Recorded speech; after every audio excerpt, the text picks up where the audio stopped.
33 लाखांच्या इन्व्हेस्टमेंटवरती जवळपास 5 कोटींपेक्षा जास्त रक्कम बनलेली आहे.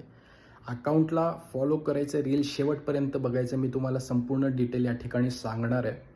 टाटा म्युच्युअल फंड कंपनीच्या लार्ज कॅप फंडने 2 दिवसापूर्वी जवळपास 27 किंवा 28 वर्ष पूर्ण केलेत. त्या फंडचा डेटा आपल्यासमोर आहे. बऱ्याच लोकांना प्रश्न असतो की खरंच SIPमध्ये पैसा बनतो का? आजपर्यंत कोणी का नाही बनवलं आहे? कोणी समोर का येत नाही? तुम्ही लोकांची दिशाभूल करू नका, फसवू नका, असे बरेचसे कमेंट येतात. पण डेटा खोटं बोलत नाही. डेटावरती आपण विश्वास ठेवायचा आहे. इथून पुढे सुद्धा रिटर्न्स बनणार, याच्यावरती आपल्याला विश्वास असला पाहिजे, कारण भारत प्रगती करत आहे.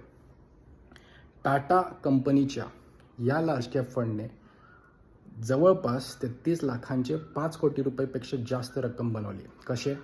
तर ज्यांनी हा फंड जेव्हा सुरू झाला मे 1998च्या आसपास, ज्यांनी ह्याच्यामध्ये 10,000 रुपयांची SIP चालू केली आजपर्यंत, त्यांचे 33,60,000ची इन्व्हेस्टमेंट झालेली आजपर्यंत, आणि फंडने जवळपास 16% CAGR रिटर्न दिलं आहे. म्हणजे 33,60,000ची आज 5 कोटींपेक्षा जास्त रक्कम झाली मागच्या 27 किंवा 28 वर्षांमध्ये. लाँग टर्ममध्ये पैसा बनतो, डेटा आपल्याला प्रूफ करून दाखवते. बरेच लोक एवढं वर्ष टिकू शकत नाही, तो प्रॉब्लेम आहे. आपल्याला या ठिकाणी डेटा आहे, त्यासोबतच भारत प्रगती करणारा हा सुद्धा व्हॅलिड पॉईंट आहे. तर याचा आपल्याला फायदा घ्यायचा असेल तर सुरुवात करायची गरज आहे, सुरुवात करावी लागेल. माझा नंबर दिला आहे, कॉन्टॅक्ट करायचा आहे. तुम्हाला सुद्धा मोठं कॉर्पस बनवायचं असेल, संपर्क करा. लवकरात लवकर आपण फायनान्शियल प्लॅन करून SIPला सुरुवात करू. Thank you very much.